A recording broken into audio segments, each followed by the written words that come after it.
में कोरोना समेत अन्य संक्रामक रोगियों को जल्द ही राष्ट्रीय स्तर के इंस्टीट्यूट में इलाज मिलेगा।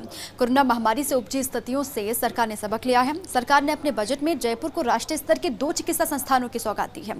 आखिर क्या है बजट में इन इंस्टीट्यूट की घोषणाओं के मायने और जनता को कैसे मिलेंगे फायदे, पेश है फर्स्ट इंडिया की ये एक्सक्लूसिव रिपोर्ट। जननायक की भूमिका वाले सीएम गहलोत ने कोरोना काल में एक बार फिर से ये साबित कर दिया कि उनके लिए पहली प्राथमिकता जनता की सेहत है। 3 मार्च को जब कोरोना का पहला केस सामने आया तो हर तरफ खौफ का मंजर पैदा हो गया था, लेकिन इस आपात घड़ी में खुद सीएम गहलोत ने मोर्चा संभाला और फिर चाहे संक्रमण की रोकथाम हो या मौतों के ग्राफ को कम करने के लिए किए गए उनके विशेष प्रयास हों, कोरोना मैनेजमेंट के हर मोर्चे पर राजस्थान को पहले पायदान पर पहुंचा दिया।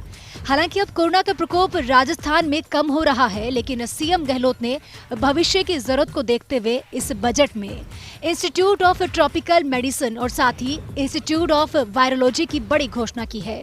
इन दोनों इंस्टीट्यूट को फाइनेंस कमीशन भी मंजूरी दे चुका है, जिसके चलते जल्द ही इनका काम धरातल पर भी शुरू होगा। कोविड को देखते हुए क्या इंफ्रास्ट्रक्चर मेजर ट्रीटमेंट के लिए स्टेट गवर्नमेंट डेवलप करना चाहेगी, तो उसके लिए एसएमएस मेडिकल कॉलेज जयपुर में एक state level institute of tropical medicine and virology के लिए और बाकी सभी मेडिकल कॉलेजेस में भी इसी प्रकार के थोड़ा स्मॉलर स्केल पर इंस्टीट्यूट क्रिएट करने के लिए प्रस्ताव दिए गए थे। और मुझे खुशी है कि जो फाइनल रिपोर्ट आई है और हमें कम्युनिकेट किया गया है स्टेट फाइनेंस डिपार्टमेंट द्वारा, उसमें उन्होंने इन प्रस्तावों को मंजूर किया है और इस बारे में हमें आगामी कार्रवाई करने के लिए निर्देशित किया गया है। प्रदेश में संक्रामक रोगियों के लिए बड़ी राहत की खबर है। जयपुर में बनेगा राष्ट्रीय स्तर का institute of tropical medicine. CM Gehlot की बजट घोषणा में मिली इस इंस्टीट्यूट को भी जगह। फाइनेंस कमीशन इंस्टीट्यूट के लिए स्वीकृत कर चुका है 100 करोड़ रुपए।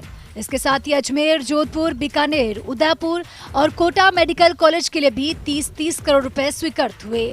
इन सभी कॉलेजों में विकसित किया जाएगा ट्रॉपिकल मेडिसिन सेंटर। जयपुर के इंस्टीट्यूट की मॉनिटरिंग में संचालित होंगे ये centre. Swine flu, Ebola, Covid, dengue जैसी बीमारियों के लिए होगा ये इंस्टीट्यूट। दरअसल पिछले दिनों फाइनेंस कमीशन ने कोरोना मैनेजमेंट के लिहाज से राजस्थान सरकार में इंफ्रास्ट्रक्चर को मजबूत करने की दिशा में प्रस्ताव मांगे थे।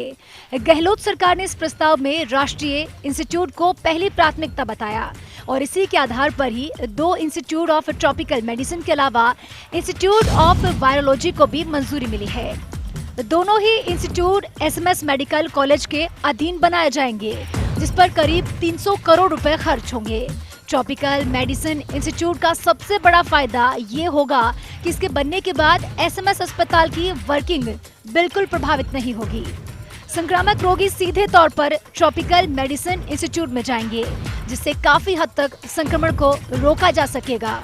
सबसे बड़ा फायदा तो ये होगा कि जब ट्रॉपिकल इंस्टीट्यूट बन जाएगा तो सारे इन्फेक्शन के केसेस उन इंस्टीट्यूट में जाएंगे, जहाँ बेस्ट स्टैंडर्ड प्रोटोकॉल से ट्रीटमेंट होगा और इन्वेस्टिगेशन होगा, और हमारा जो मेन इंस्टीट्यूट है एसएमएस हॉस्पिटल, उसकी वर्किंग इफेक्ट नहीं होगी। बिकॉज ये सारे इन्फेक्शियस डिजीज स्पेशली कोविड बहुत हाईली कंटेजियस है और इसके लिए हमको क्वारंटाइन और सेपरेट पेशेंट को रखना पड़ता है। संक्रामक रोगों पर होगा राजस्थान में भी राष्ट्रीय स्तर का रिसर्च। प्रदेश में संक्रामक रोगियों के ट्रीटमेंट से जुड़ी बड़ी खबर। सीएम गहलोत के बजट में इंस्टीट्यूट ऑफ ट्रॉपिकल मेडिसिन के अलावा इंस्टीट्यूट ऑफ वायरोलॉजी की स्थापना की घोषणा। Swine flu, Ebola, Covid, dengue virus के स्ट्रेन पर होगा रिसर्च।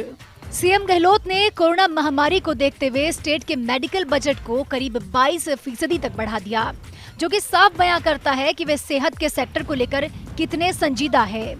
फाइनेंस कमीशन की अप्रूवल और साथ ही स्टेट बजट की घोषणा के बाद उम्मीद ये है कि दोनों ही राष्ट्रीय स्तर के इंस्टीट्यूट की दिशा में जल्द ही धरातल पर काम शुरू होगा, ताकि आमजन को इसका सीधा फायदा मिल सके।